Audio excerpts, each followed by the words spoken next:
y'all, welcome to Freedom Makers. I'm Amanda, and today we are putting cookie dough up in the freezer. I'm really excited to do this because then all summer long we can just have a cookie or two when we want to, and it's not a big deal, and it doesn't take any more time, and it's just done. So it also limits how many we have at once. When I make cookies, normally it's like a ton of cookies at once, and we just kind of gorge on cookies till we're done with all the cookies, and that's not very healthy. So I like to put them in the freezer for multiple reasons. It's just quicker, easier.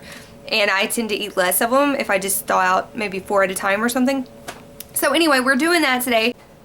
So this is a double batch of my oatmeal raisin cookies. I also put in pecans, so these are going to be absolutely scrumptious.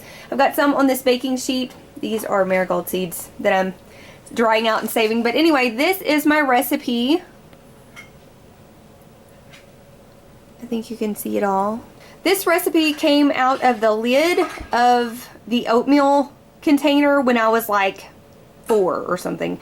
We have used this same recipe card out of the lid since forever, and it's still my favorite oatmeal cookie recipe today.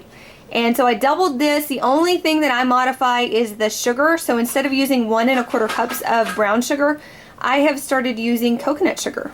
I really love using this coconut sugar because it's low glycemic. It's just easier for us to digest. Right now I'm doing a little over half of this in a recipe to brown sugar for the rest of it, and that really is helping us to kind of transition because we're not used to the taste of this yet. So but once we get used to this is all I'll use.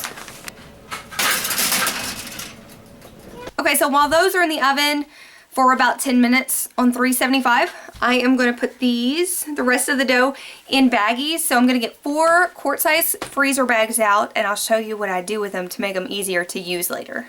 So I thought it would be 4 bags because I was thinking 4 dozen cookies, but I put a dozen in the oven, so I'm not going to need this bag.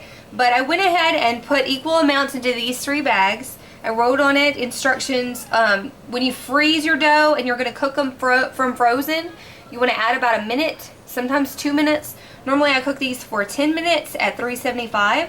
So from frozen, I'm going to do it for 11 minutes, and I'm going to time that pretty exact. So once you have your dough in equal parts, you're going to want to smush it out. This is going to be very close to what you would buy in the store frozen. So I'm going to take the back of a butter knife and score this 3 times lengthwise and 4 times this way.